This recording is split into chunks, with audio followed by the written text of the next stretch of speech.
والصلاة والسلام على سيد الأنبياء والمرسلين محمد وعلى آله وأصحابه أجمعين ومن تبعهم بإحسان إلى يوم الدين أما بعد. آج کا باب ہے رحمان کے عرش کے بیان میں. بہت سارے لوگ عرش کہاں ہے اور کدھر ہے اس میں بھی لوگ کنفیوز کر دیتے ہیں، ہے نا؟ جبکہ اس بارے میں مسلم عقیدہ ہونا چاہیے کہ عرش کہاں ہے، رحمان کا عرش، کیونکہ عرش کے اوپر اللہ ہے، عرش معلوم ہونا چاہیے اور حدیث میں اس کی معلومات بھی دی گئی ہے. اس کے باوجود بہت سارے لوگ کیا کرتے ہیں، اس کی مختلف قسم کی تعبیر کرتے ہیں. ابو ہریرہ رضی اللہ عنہ روایت کرتے ہیں اللہ کے رسول صلی اللہ علیہ وسلم نے ارشاد فرمایا بے شک جنت میں 100 سے قریب درجات ہیں جو اللہ نے اس کی راہ میں جہاد کرنے والوں کے لیے تیار کیے ہیں، اور 2 درجات کے درمیان اتنا فاصلہ ہے جتنا آسمان و زمین کے درمیان ہے.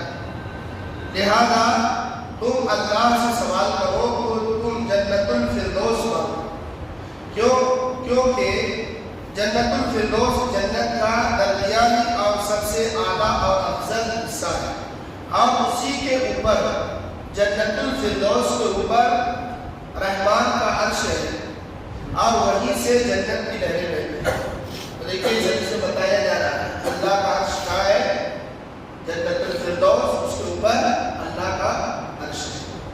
ابو سعید خدری رضی اللہ عنہ بیان کرتے ہیں اللہ کے رسول صلی اللہ علیہ وسلم نے فرمایا کیا تم مجھے امانت دار نہیں مانتے جبکہ میں اس ذات کا امین ہوں جو آسمان میں ہے، مجھ پر صبح شام آسمان سے خبریں پیش کی جاتی ہیں.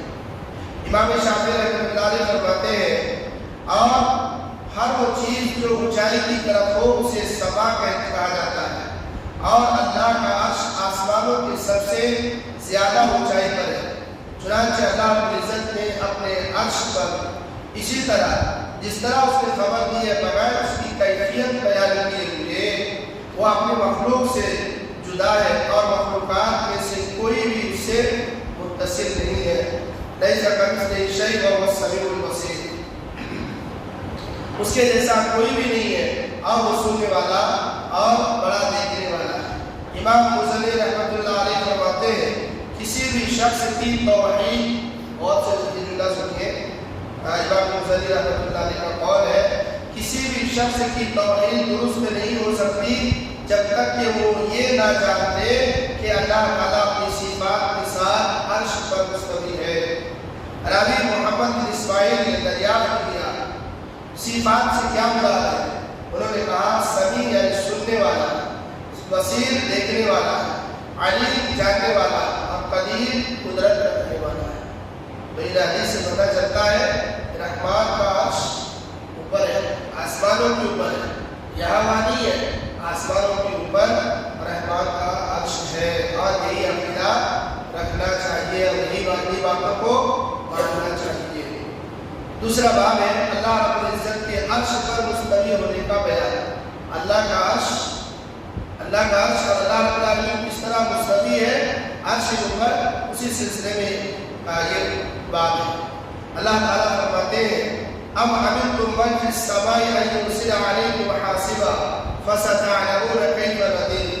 کیا تم اس بات سے نڈر ہو گئے ہو کہ آسمان والا تم پر پتھر برسا دے، پھر تو تمہیں معلوم ہی ہو جائے گا کہ میرا ڈرانا کیسا ہے. اسی طرح اللہ تعالیٰ نے فرمایا الیہ یصعد الکلم الطیب والعمل الصالح یرفعہ. تمام تر صاف ستھرے کلمات اسی کی طرف چڑھتے ہیں اور نیک عمل اسی کی طرف بلند ہوتا ہے، اور نیک عمل انہی کو بلند کرتا ہے، یعنی آسمان کی طرف نیک کلمات چڑھتے ہیں. اور مزید اللہ تعالیٰ نے فرمایا وقال فرعون یا حامان ابن لي صرحا لعلی ابلغ الاسباب. فرعون نے کیا کہا؟ حامان ایک کوئی بالا خانہ بناؤ میں اس کے اوپر چڑھ کے دیکھوں گا. اس کا مطلب فرعون بھی مانتا تھا کہ اللہ اوپر ہی ہے، فرعون بھی مانتا تھا کہ اللہ اوپر ہی ہے. تو فرعون اپنے ان سے کہا تھا حامان سے اے بالا خانے بناؤ اور اس کے اوپر چڑھ کے دیکھوں گا کہ موسیٰ کہا ادھر ہے وہ جو کہتا ہے امام شافعی رحمۃ اللہ علیہ نے اپنے سند سے معاویہ بن حکم سلمی رحمۃ اللہ علیہ سے رضی اللہ عنہ سے روایت فرمایا، وہ فرماتے ہیں کہ میں نے اللہ کے رسول صلی اللہ علیہ وسلم سے عرض کیا، اے اللہ کے رسول میرے پاس ایک باغی ہے جو میری چند بکریوں کو چراتی ہے۔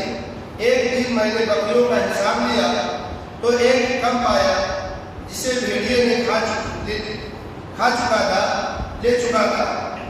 میں ایک انسان ہوں، مجھے اس بات پر بہت غصہ آیا، آپ اسے ایک تماچا مار دیا۔ اس آدمی بیان کیا، وہ کہتے ہیں میں اللہ کے رسول صلی اللہ علیہ وسلم پر یہ بات بہت سخت گزری۔ کہتے ہیں جب میں نے بیان کیا تو اس وسلم کو بہت برا لگا۔ میں نے عرض کیا اللہ کے رسول کیا میں اسے آزاد نہ کر دوں؟ تو آپ صلی اللہ علیہ وسلم نے فرمایا اسے میرے پاس آ۔ چنانچہ میں اسے آپ صلی اللہ علیہ وسلم کے پاس لے آیا تو آپ نے اسے دریافت کیا، این اللہ، اللہ کہاں ہے؟ کیا پوچھا؟ اللہ کہاں ہے؟ تو اس لوڈی نے کہا اللہ آسمان میں ہے۔ یعنی ایک بکری چرانے والے کو معلوم ہے کہ اللہ کہاں ہے، آسمان میں ہے، اور آج ہندی والوں کو بھی معلوم نہیں ہے کہ اللہ کہاں ہے، وہ اسی میں کنفیوز ہے۔ مطلب ایسا ہے کہ ہم اللہ کو مانتے ہیں اور اللہ کہاں ہے نہیں معلوم۔ ایسے کیسے مسلمان ہے؟ یہ معلوم رہنا چاہیے کہ نہیں ہے کہ ہم جس کی عبادت کرتے ہیں وہ کہاں رہتا ہے، وہ کہاں ہے، ہم اس کی کیفیتیں بتاتے ہیں کہ کیسا ہے کیسے ہے، لیکن یہ تو معلوم ہونا چاہیے کہ اللہ کہاں ہے۔ انہوں نے کہا کہ اللہ آسمان میں ہے۔ آپ نے عرض کیا میں کون ہوں؟ اس نے کہا آپ اللہ کے رسول ہیں۔ چنانچہ آپ صلی اللہ علیہ وسلم نے فرمایا کہ اس کو آزاد کر دو، یہ مومنہ ہے۔ یہ کیا ہے؟ یہ مومنہ ہے۔ جابر بن عبداللہ رضی اللہ عنہ بیان فرماتے ہیں اللہ کے رسول صلی اللہ علیہ وسلم نے عرفات کے خطبے کے دوران دریافت کیا، اے لوگوں کیا میں نے اللہ کے دین کو تم تک نہیں پہنچایا؟ تو لوگوں نے کہا بے شک آپ نے اللہ کا دین ہم تک پہنچا دیا۔ چنانچہ آپ نے اپنی انگلی کو آسمان کی طرف اٹھا کر کے 3 مرتبہ فرمایا، ادھر آسمان کی طرف انگلی اٹھا کے کہا اللہم اشہد، اے اللہ کو گواہ رہنا کہ میں نے تیرے دین کو لوگوں تک پہنچا دیا۔ امام شافعی رحمۃ اللہ علیہ فرماتے ہیں وہ سنت عقیدہ جس پر میں اور دیگر اصحاب حدیث جیسے سفیان ثوری اور امام مالک وغیرہ قائم ہیں اور جن پر میں نے انہیں پایا ہے وہ یہ ہے کہ لا الہ الا اللہ محمد رسول اللہ کی گواہی دی جائے۔ اس کے بعد بہت سارے عقائد ذکر کر کے مزید فرمایا اگر یہ اعتقاد رکھا جائے کہ بلا شبہ اللہ تعالیٰ آسمان میں اپنے عرش کے اوپر ہے، اپنے مخلوق سے جس کیفیت میں چاہے قریب ہوتا ہے اور آسمان دنیا پر جس کیفیت میں چاہے نازل ہوتا ہے۔ اگر یہ کہیں کہ اللہ تعالیٰ وہ آسمان میں نہیں ہے تو پھر اللہ تعالیٰ کہتا ہے کہ بھائی ہر نبی صلی اللہ علیہ وسلم کی حدیث ہے کہ اللہ رب العالمین آسمانی دنیا میں اترتے ہیں، آسمانی دنیا میں اترتے ہیں جب تہائی رات ہوتی ہے تو یہ تو سب کو معلوم ہے نا۔ تو پھر اللہ رب العالمین اوپر نہیں ہے تو اترتے کیسے؟ آدمی کہاں سے اترتا ہے؟ اترنا کہاں سے ہوتا ہے؟ اوپر سے اترنا ہوتا ہے نا۔ تو اللہ رب العالمین کیا کہتے ہیں؟ اترتے ہیں۔ اس کے بعد انہوں نے کہا کہ شیخ الاسلام سے ایسے 2 لوگوں کے بارے میں پوچھا گیا جن کا عقیدہ اللہ رب العالمین کے بارے میں مختلف تھا۔ ایک کہتا تھا جو شخص اللہ رب العزت کے آسمان میں ہونے کا یقین نہ رکھے تو گمراہ ہے، اور دوسرے کا عقیدہ تھا اللہ رب العالمین کسی مکان و جگہ میں منحصر نہیں ہے، مطلب کہیں اللہ کا وہ نہیں کہ کہاں رہتا ہے، اس کا ایک حصار نہیں ہے۔ اتفاق اور دونوں کا تعلق امام شافعی رحمۃ اللہ علیہ مذہب سے، شافعی مذہب سے ہے، تو برائے کرم آپ ہمیں امام شافعی رحمۃ اللہ علیہ کے درست طریقے کے بارے میں رہنمائی کریں تاکہ ہم اس پر عمل کر سکیں۔ تو آپ نے جواب ارشاد فرمایا امام شافعی رحمۃ اللہ علیہ اور دیگر سلف کا عقیدہ جیسے مالک، ثوری، اوزاعی، ابن المبارک، احمد بن حنبل، اسحاق بن راویہ، یہ بہت بڑے بڑے ائمہ ہیں، یہ جو نام ہے بہت بڑے بڑے ائمہ ہیں، اور بہت سارے مشائخ جو قابل اقتداء ہیں جیسے فضیل بن ریاض، ابی سلیمان درانی، سہل بن عبداللہ تستری وغیرہ۔ تو ان تمام ائمہ کے درمیان دین کی اصول میں کوئی تنازع اور اختلاف نہیں ہے، نیز وحدانیت اور تقدیر کے واقعے امام ابو حنیفہ رحمۃ اللہ علیہ کا عقیدہ جو ان سے صحیح طور پر ثابت ہے انہیں سارے اسلاف اور بزرگوں کے موافق ہے۔ امام ابو حنیفہ رحمۃ اللہ علیہ کا جو عقیدہ ہے وہ تمام ائمہ کی طرح صحیح اور درست عقیدہ ہے جن کا تذکرہ ہو چکا، اور ان تمام علماء کرام کا عقیدہ صحابہ کرام تابعین اور کتاب و سنت کے عین کے مطابق ہے، یعنی یہی عقیدہ ہے اللہ تعالیٰ۔ اسی طرح امام غزالی رحمۃ اللہ علیہ فرماتے ہیں اللہ تعالیٰ اپنی عظمت و جلال اور ذات کے ساتھ عرش پر مستوی ہے، اپنے علم کے ذریعے بندوں سے قریب ہے۔ کہتے ہیں نا اللہ عرش کے اوپر ہے تو اللہ ہمارے سے قریب کیسے؟